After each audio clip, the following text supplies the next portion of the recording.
Hey guys, Tyler Berger here with Bass Fishing HQ. There's a nice little bass. Now this bass right here is not my personal best. It's not my PB, but today I want to talk about what are 5 big tips that you can do to catch the biggest bass of your life. So stay tuned, it's gonna be a good one. All right guys, before we get into the video, I think it's really important to know that a big bass is really relative to where you are fishing and where you're located. If you live in Maine or Minnesota and you catch a 6-pounder, that's a giant. And although a 6-pounder is a big fish down in Texas, you can catch an 11, a 12, a 13-pounder. So keep that in mind when I'm talking about the tips today. So I have 5 different tips that I really think can help you to catch your personal best. Now, the last tip that I'm gonna talk about is actually lure selection and what lures that I really like to use to catch big bass. So make sure you stick around if you wanna hear about the lure selection. Let's start with tip number 1. And tip number 1 is something that's pretty simple. It might be something that you might look at me and be like, well, duh, Tyler, but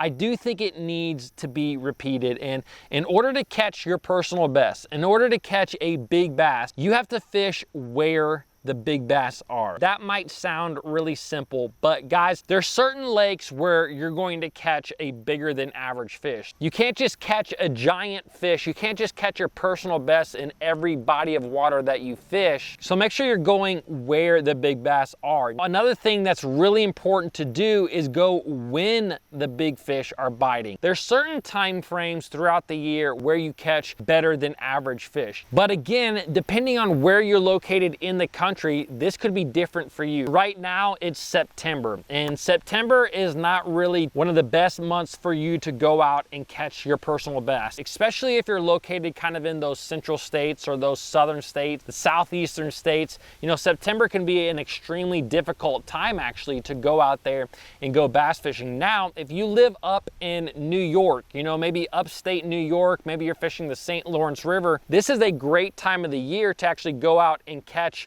one of the biggest smallmouth that you've ever caught. So just make sure that you're going to that body of water when the best time is to catch a big fish. A lot of times this seems to be kind of the best during those cold water months, kind of later in the year, even throughout the winter, as long as you don't ice over, and definitely during that pre-spawn time frame when those fish start biting a lot. Those tend to be the best months to go out and catch your personal best. Tip number 2 that I think you should know when it comes to catching your personal best: big fish a lot of times can be loners. And I'm talking about the big of the big fish. Something that I heard Seth Feider, a professional bass fisherman, say a long time ago was that sometimes he finds big groups of fish in grass. He may catch 20 fish in a 20-yard section, but he says the biggest fish is always just off of the school. It might be 15, 20, 30 feet away from that main school, but that's typically the big fish. This even applies sometimes when you're fishing up in the northern states for smallmouth. Sometimes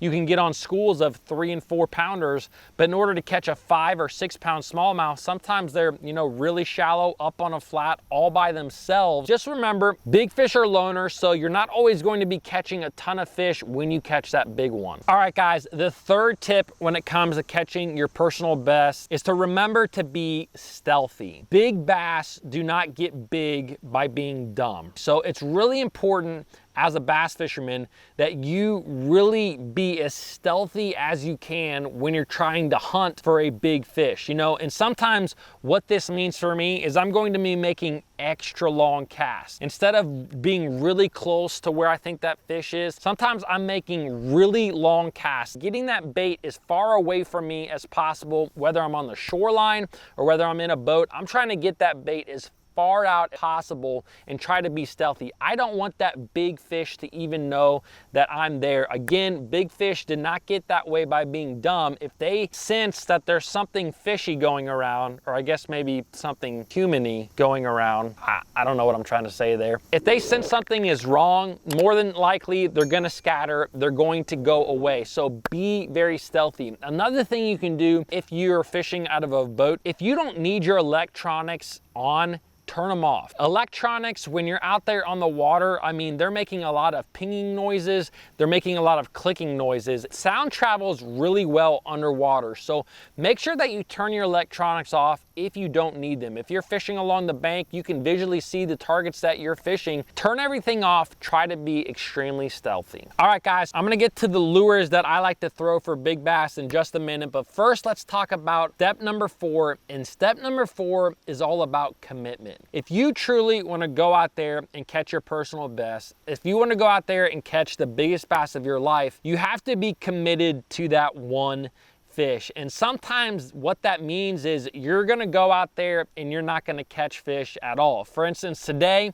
I thought, man, how awesome would this video be if I could go out there and catch my personal best while filming it. That's what I set out here to do. Again, it's September. It's not the best month, but guys, I remain committed. And I'm gonna get to the lures in a minute here, but what I mean by committed is I threw some big baits for most of the day. I really threw a big glide bait, a big swim bait, trying to just get a big bass to commit to those baits. I was just trying to catch one fish. It's so easy for us as fishermen to go down a lake and be like, oh man, I know I can go catch 2 and 3 pounders over there. We have to leave those fish alone. So make sure you stay committed when it comes to catching your personal best. All right, guys, step number 5 is all about lure selection. And this is a very important part of going out and catching your personal best. With that being said, you could go out and catch your PB on literally any lure in your tackle box. You could catch your personal best on a drop shot, you could catch it on a Ned rig, you could catch it on a jerk bait, but there are some lures that tend to catch a little bit better than average fish. And those are the lures that I'm gonna talk about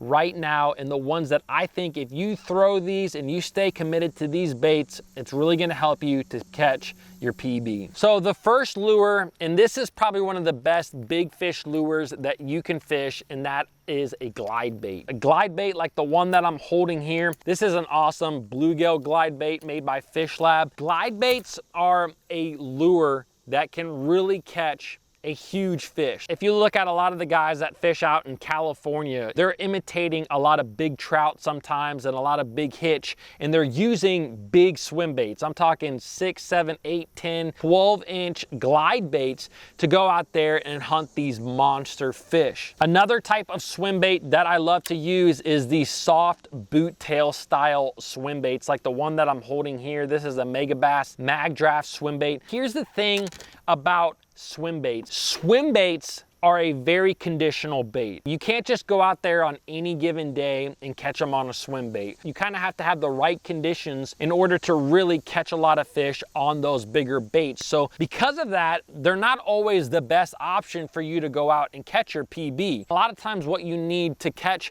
bass on big swim baits is you need clean water, you need clear water, you typically need a little bit of sun and a little bit of wind, and that's really gonna help fish to commit to that bait and not just follow the bait. So swim baits are definitely one of the best baits to go out there and catch your PB because it really offers a big presentation for a bass. The saying that big bass like big baits is true, but again, they're a very conditional bait. So let's talk about a few other lures that I really like for big fish. Now, probably my favorite big fish lure that I've caught a tremendous amount of really quality fish on is some sort of top water bait. If you're fishing around grass, frog is a great option.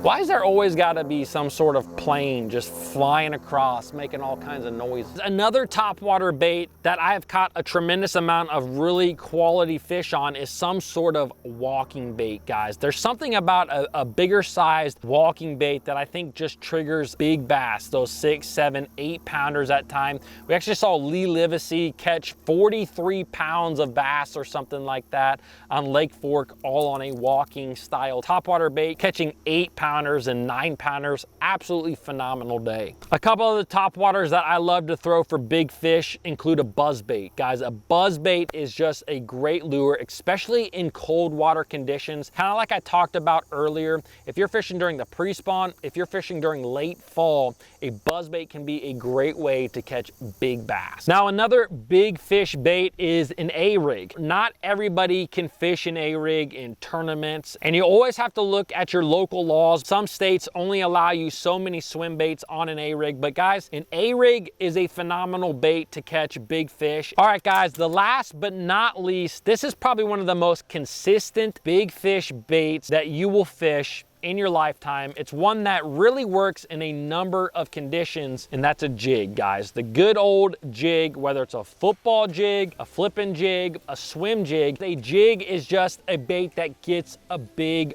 bite. It has a little bit bigger presence to it when it's in there in the water, and I have caught, I don't even know how many 4 and 5 and even 6 pounders all on a jig over the course of my life. I absolutely love a jig. It's a lure that I always have tied up. If you guys actually want to watch a video that I did about big mistakes that a lot of guys make with a jig, you can click this video right here. Guys, I hope you enjoyed this video. If you did, give me a thumbs up, comment below, and don't forget to subscribe. I'll see you guys in the next video.